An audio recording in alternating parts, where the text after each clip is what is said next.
High বন্ধুরা, আমি হলাম মৃত্তিকা। আমার চ্যানেলে তোমাদের স্বাগত জানাই। তো সেই দিন আমাদের বাড়িতে চলে এসেছিল আমার বড় মাসিমণি, আঙ্কেল আর বোন। বিকেলের দিকে আমরা ঠিক করি যে আমরা একটু বেড়াতে যাব। তো সেই মতো আমরা রেডি হয়ে বেরিয়ে পড়ি আইআইটি যাওয়ার উদ্দেশ্যে। আমাদের বাড়ি থেকে আইআইটি যেতে লাগে মাত্র 15 মিনিট। বিকেল থেকে বৃষ্টি হয়, আমরা ভেবেছিলাম যে আমরা হয়তো বেরোতেই পারবো না। তারপরেও যখন দেখি বৃষ্টি কমেছে তো তখনই আমরা রেডি হয়ে বেরিয়ে পড়ি। যদিও বা গুড়ি গুড়ি বৃষ্টি গায়ে পড়ছিল, তবুও আমরা সেটা গায়ে মাখিনি।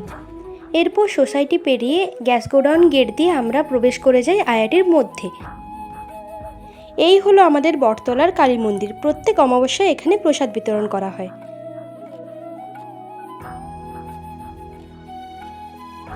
এটা হলো আইআইটির এগ্রিকালচার ডিপার্টমেন্ট।